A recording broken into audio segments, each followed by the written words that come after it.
All right. Welcome back, everyone, for another deep dive. Always a pleasure to be back. You guys sent in some pretty incredible stories.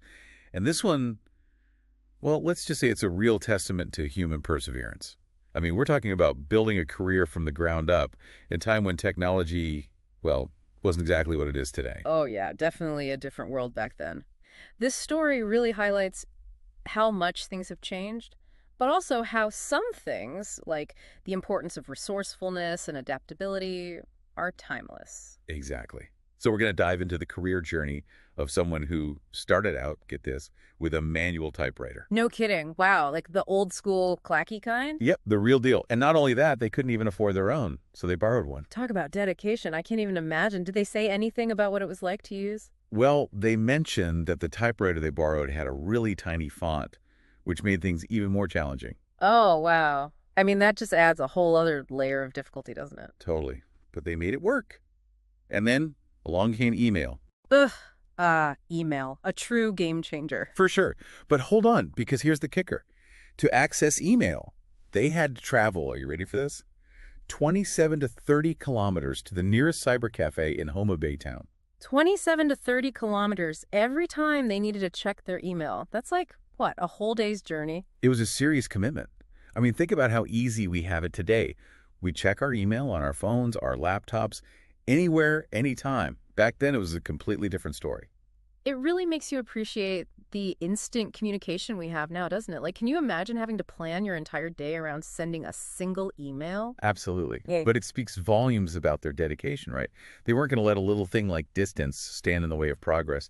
And speaking of progress, a few years later, they finally got their hands on a computer. This was in 2001. Okay, so at least they had their own computer by then. That must have made things a bit easier. You'd think so, right? But here's the thing. This computer was pretty old, and it guzzled electricity like crazy. So to power it, they had to get a solar panel, a battery, and an inverter. Whoa, that's some serious resourcefulness.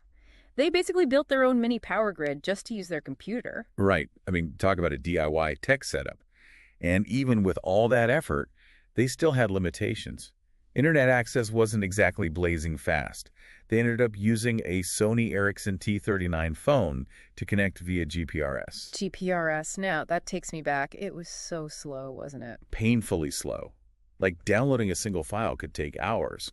But hey, it was still a huge step up from those cyber cafe trips. And at least they could work from home. Absolutely. So they had the computer, they had slow internet access, they were sending emails.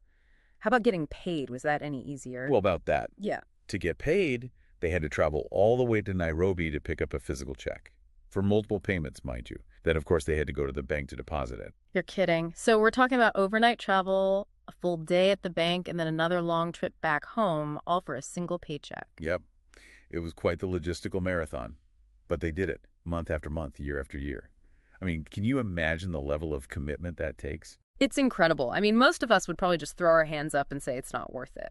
But this person, they were determined to make it work no matter what. And they did. For an entire decade, they worked with the African News Bulletin from 1993 to 2003.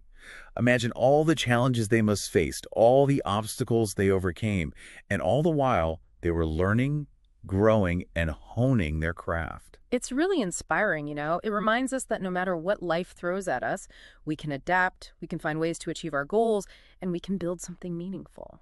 And the story doesn't end there. They're going to share more about the next chapter of their journey, so stay tuned for that. But for now, I think it's safe to say that this deep dive has left us with a lot to think about. Absolutely. It makes you wonder, what's something in your own career that you thought you'd never be able to overcome? And how did you adapt and eventually find a way to succeed? Great question. Something for all of us to ponder. Thanks for joining us on this incredible journey, and we'll see you next time for another deep dive. See you then.